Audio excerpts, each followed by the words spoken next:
M Singh फॉर्नेस YouTube channel पे आप लोग का स्वागत है। इस चैनल पे बीएसएससी के प्रीवियस 10 ईयर क्वेश्चंस को सॉल्व करने का सीरीज चल रहा है। इसमें हम लोगों ने संविधान के विषय को चूज किया है। इस सीरीज का पार्ट 1 वीडियो बहुत पहले आ चुका है, उसका लिंक आपको डिस्क्रिप्शन बॉक्स के साथ ही साथ ऊपर आई बटन में अवेलेबल है, वहाँ से आप उसको देखकर अभ्यास कर सकते हैं। आज के सेट में हम लोग बीएसएससी द्वारा वर्ष 2012 एवं उसके बाद जितने भी एग्जाम हैं उनके संविधान के प्रश्नों को सॉल्व करेंगे। आज के सेट में 25 प्रश्न होंगे। इस 25 प्रश्नों का उत्तर देने से पहले आप लोग वीडियो को पॉज करेंगे और फिर प्रत्येक प्रश्न का अपने से विश्लेषण करेंगे। फाइनली उसको वीडियो में दिए गए आंसर से मैच करेंगे और आप कितना स्कोर करते हैं उसको वीडियो के अंत में कमेंट बॉक्स में ज़रूर बतलाएंगे। तो चलिए आज के वीडियो को शुरू करते हैं। लेकिन आपसे रिक्वेस्ट है कि यदि अभी तक आपने चैनल को सब्सक्राइब नहीं किया है या आप चैनल पर नए हैं तो चैनल को सब्सक्राइब करें, साथ ही साथ पसंद आने पर वीडियो को लाइक शेयर भी ज़रूर करें। आज के सेट का प्रथम प्रश्न, भारत के संविधान का विचार सर्वप्रथम किसके द्वारा दिया गया था? ऑप्शंस देखिए, महात्मा गांधी, डॉक्टर BR अम्बेडकर, जवाहरलाल नेहरू या MN रॉय। विचार कर लीजिए।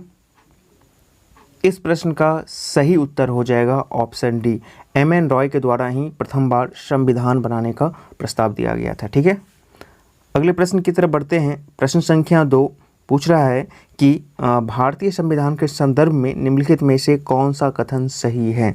ऑप्शंस, ए, यह पूर्ण रूप से ब्रिटिश संविधान पर आधारित है। बी, यह भारत सरकार के एक्ट 1935 पर केवल बनाया गया है। यह विभिन्न संविधानों का मिश्रण है। यह मौलिक है। सोच लीजिए। पूछ रहा है भारत संविधान अपने आप में कैसा है? आसान है, जरा सा सोचिए।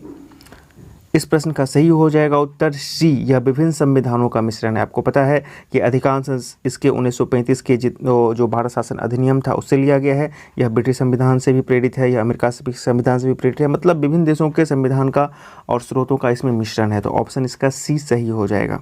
प्रश्न संख्या 3 पूछ रहा है कि सरकार के संसदीय रूप में राज्य की वास्तविक शक्ति किसमें निहित है? ऑप्शंस, मंत्रिपरिषद जिसकी अध्यक्षता प्रधानमंत्री के द्वारा हो। बी, राष्ट्रपति। सी, सरकार या डी, संसद। इत्मीनान से सोचिए प्रश्न को, हो सके तो वीडियो को पॉज कर लीजिए। इस प्रश्न का सही उत्तर हो जाएगा ए, मंत्रिपरिषद जिसकी अध्यक्षता प्रधानमंत्री के द्वारा हो। पूछ रहा है वास्तविक शक्ति सरकार की, ठीक है ना। तो देखिए, जो कैबिनेट होता है जिसके लीडिंग प्रधानमंत्री करते हैं, वही देश में जितने भी प्रमुख फैसले होते हैं उसका अनुमोदन करती है। तो एक तरह से सत्ता की कुंजी और पावर उन्हीं के पास होता है, मंत्रिपरिषद, और उसकी अध्यक्षता प्रधानमंत्री के पास हो। प्रश्न संख्या 4 पूछ रहा है शब्द सोशलिस्ट भारतीय संविधान की प्रस्तावना में जोड़ा गया था, ठीक है ना, समाजवादी जिसकी बात की जा रही है। इसका मुख्य उद्देश्य क्या है? ऑप्शंस देखिए, आर्थिक व राजनीतिक स्थिति में और समानता नहीं, यहाँ पे होना चाहिए असमानता, ठीक है ना, और को असमानता पढ़िएगा। फिर से पढ़ते हैं, आर्थिक और राजनीतिक स्थिति में असमानता को समाप्त करने में, राजनीतिक और धार्मिक मामलों में असमानता को समाप्त करने में, आय और स्थिति में असमानता को समाप्त करने में, जीवन के मानकों को वर्ग आधारित समाज को समाप्त करने में। ठीक है ना, सोच लीजिए इत्मीनान से इस प्रश्न का। इस प्रश्न का सही उत्तर हो जाएगा ए, आर्थिक व राजनीतिक स्थिति में असमानता को समाप्त करने में। ठीक। प्रश्न संख्या 5, अस्पृश्यता को समाप्त कर दिया गया है, अपने अभ्यास करने के लिए दंडनीय है। अस्पृश्यता का अंत किसमें है? ऑप्शंस 15, 16, 17, 15 का 4। सोच लीजिए, मूल अधिकार से है। इस प्रश्न का सही उत्तर हो जाएगा सी, 17 में अस्पृश्यता का अंत है, वहीं 18 है उपाधियों का अंत। इस तरह बढ़ते हैं। प्रश्न संख्या 6 पूछ रहा है कि कौन भारत के राष्ट्रपति के विरुद्ध महाभियोग की कार्यवाही चला सकता है? केवल लोकसभा, राज्यसभा, कोई भी विधानसभा या संसद का कोई भी सदन। आराम से सोचिए। इस प्रश्न का सही उत्तर हो जाएगा कि संसद का कोई भी सदन, ऑप्शन डी। प्रश्न संख्या 7 पूछ रहा है कौन राज्यसभा का सदस्य था जब पहली बार भारत का प्रधानमंत्री नियुक्त हुआ? ऑप्शंस, लाल बहादुर शास्त्री, इंदिरा गांधी, मोरारजी देसाई या चरण सिंह। इत्मीनान से सोचिए। इस प्रश्न का सही उत्तर हो जाएगा बी, इंदिरा गांधी। आपको बता दूं कि इंदिरा गांधी जब प्रथम बार प्रधानमंत्री पोस्ट पर चुनी गई उस वक्त वो राज्यसभा की सदस्य थीं, और जो मनमोहन सिंह जी थे हाल ही में, वो भी प्रधानमंत्री चुने जाने से पहले राज्यसभा के ही सदस्य थे।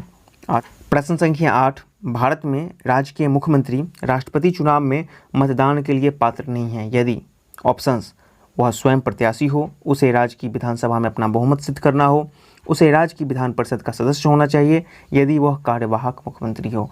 इत्मीनान से सोचिए, वीडियो को पॉज कर लीजिए।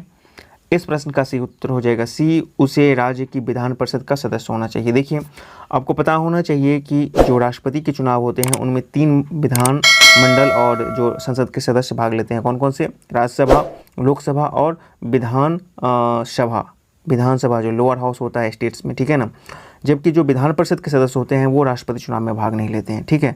उपराष्ट्रपति की जहाँ तक बात की जाए तो उसमें सिर्फ केवल राज्यसभा और लोकसभा के सदस्य ही भाग लेते हैं। तो इस आधार पे जो विधान परिषद के सदस्य होंगे तो वो और यदि वो मुख्यमंत्री बने होंगे तो वो राष्ट्रपति के चुनाव में भाग नहीं ले सकते हैं। कन्फर्म हो गया।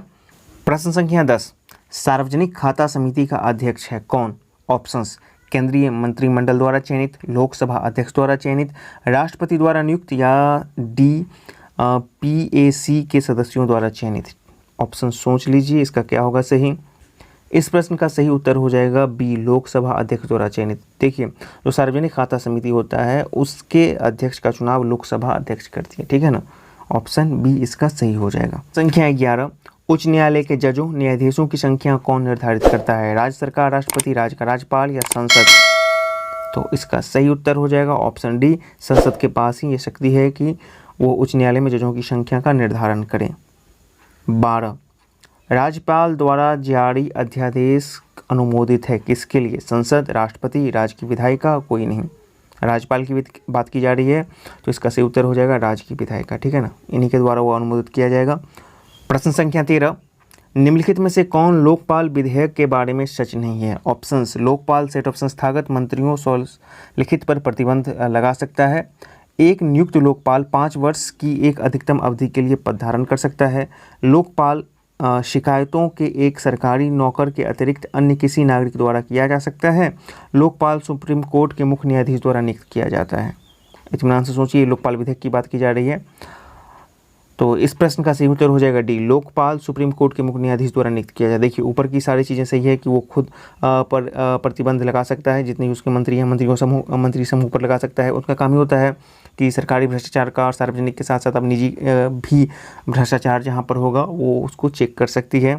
उसका कार्यकाल 5 वर्ष के लिए होता है, ठीक है ना। और यहाँ पर लोकपाल शिकायतों में एक सरकारी नौकर के अतिरिक्त अन्य सभी नागरिक द्वारा किया जा सकता है। ये स्टेटमेंट भी सही है। लेकिन देखिए, सुप्रीम कोर्ट के न्यायाधीश लोकपाल के अध्यक्ष की नियुक्ति नहीं करते हैं, बल्कि जो लोकपाल के अध्यक्ष की नियुक्ति का जो पैनल होता है उसमें प्रधानमंत्री होते हैं, विपक्ष का नेता होता है और सुप्रीम कोर्ट के मुख्य न्यायाधीश होते हैं, ठीक है ना। तो इन तीनों के सामूहिक फैसले से लोकपाल के अध्यक्ष का नियुक्त होता है। वर्तमान में PC घोष हैं, पिनाकी चंद्र घोष हैं पहले भारत के लोकपाल।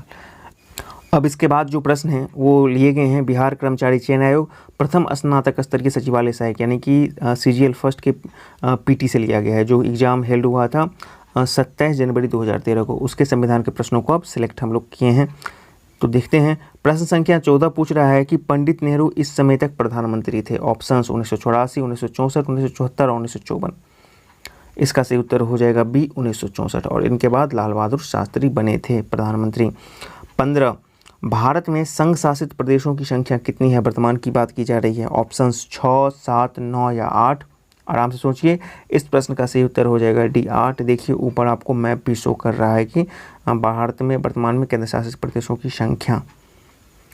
16, इस व्यक्ति ने लोकसभा चुनाव में सबसे ज़्यादा वोटों से जीतने का विश्व रिकॉर्ड कायम किया है। ऑप्शंस रामविलास पासवान, शरद पवार, इंदिरा गांधी, आचार्य कृपलानी। तो जो उपयुक्त ऑप्शन है उसके आधार पर इसका सही हो जाएगा उत्तर ए, रामविलास पासवान। प्रश्न संख्या 17, पृथक पंचायती राज मंत्रालय का गठन कब हुआ था? 1956, 1965, 2010 या 2004। इसका सही उत्तर हो जाएगा ऑप्शन डी, 2004। 18, भारत की प्रथम महिला मुख्यमंत्री कौन थी? नंदिनी सिंह, सुचेता कृपलानी, मायावती या शीला दीक्षित। सही उत्तर बी, सुचेता कृपलानी। 19, राष्ट्रीय गीत इस उपन्यास से लिया गया है। आनंदमठ, कोडान, घोड़ा या देवदास। तो इसका जो चुनाव किया गया है आनंदमठ से किया गया है, ठीक है। 20, संविधान में संशोधन नहीं किए जा सकते हैं कौन से उपाय द्वारा? लोकसभा और राज्यसभा के साधारण बहुमत से, संसद सदस्यों के 2/3 बहुमत से, संसद सदस्यों के 2/3 व राज्यों के 1/3 बहुमत से, जनमत संग्रह से। सोच लीजिए। देखिए, ऊपर के तीनों प्रक्रिया से संविधान के में संशोधन किया जा सकता है, लेकिन डी, जनमत संग्रह से भारत में संविधान संशोधन का कोई प्रावधान नहीं है। 21 पूछ रहा है। देखिए, 21 से जो सवाल उठा है वो है BSSC इंटर स्तरीय प्रारंभिक परीक्षा 29/1/2017 यानी कि ये जो हाल ही के जो एग्जाम्स हुए थे, जो कैंसिल हुए थे, उससे है। इंटर स्तरीय जो परीक्षा थे 2017 वाले, उससे लिया गया है। प्रश्न पूछ रहा है कि वंदे मातरम का अंग्रेजी अनुवाद किसने किया? ऑप्शन: बंकिम चंद्र चटर्जी, रविंद्रनाथ टैगोर, अरविंद घोष या सत्यजीत रॉय। सोचिए, इसका सही उत्तर हो जाएगा अरविंद घोष। अरविंद घोष ने वंदे मातरम का अंग्रेजी अनुवाद किया था। प्रश्न संख्या 22, भारतीय झंडे में चक्र का रंग कैसा है? नीला, लाल, केसरी या काला? सोच लीजिए, इसका सही उत्तर हो जाएगा ए, नीला। नीले रंग का है चक्र का रंग। 23, एक चैत्र प्रायः पड़ता है किस दिन को? चैत्र मास का जो पहला तारीख है वो पूछ रहा है कि प्रायः किस दिन पड़ता है। आपको पता है कि हिंदू का जो कैलेंडर है, हिंदुस्तान में जो अपनाया गया है राष्ट्रीय कैलेंडर शक संबंध, ठीक है ना, तो उसका प्रथम मास चैत्र पड़ता है। तो वही किस दिन प्रायः पड़ता है? ऑप्शन: जनवरी 1, अप्रैल 1, फरवरी 22 या मार्च 22। इसका सही उत्तर हो जाएगा डी, 22 मार्च। आगे के प्रश्न, बीएसएससी इंटर स्तरीय प्रारंभिक परीक्षा 5/2/2017, 5 फरवरी 2017 को जो आयोजित किया गया था, उससे लिया गया है। तो देखते हैं। पूछ रहा है कि 24 नंबर का प्रश्न, भारतीय संविधान में राष्ट्रपति चुनाव पद्धति का स्रोत किस देश का संविधान है? मतलब किस देश से प्रेरित है? ऑप्शंस: जर्मनी, इंग्लैंड, आयरलैंड या जापान। तो इसका सही उत्तर हो जाएगा सी, आयरलैंड। आयरलैंड से आधारित है एकल मत संक्रमण प्रणाली। प्रश्न संख्या 25, लोकसभा के कितने सदस्य राष्ट्रपति मनोनीत करते हैं? 2, 3, 4 या 10? इसका सही उत्तर हो जाएगा ऑप्शन ए, 2 सदस्यों को मनोनीत करते हैं राष्ट्रपति, और ये अनुच्छेद 331 के तहत किया जाता है, एंग्लो इंडियन का, ठीक है ना। तो इस प्रकार आज आपने 25 प्रश्नों का सेट देखा प्रीवियस ईयर बीएसएससी के सीरीज में। अपने स्कोर कमेंट बॉक्स में बताने के साथ साथ ये भी बताइएगा कि आपको जो ये सीरीज चल रहा है वो कैसा लग रहा है, इसमें आप क्या सुधार करने की गुंजाइश रखते हैं। वीडियो देखने के लिए बहुत बहुत धन्यवाद। चैनल के साथ बने रहें।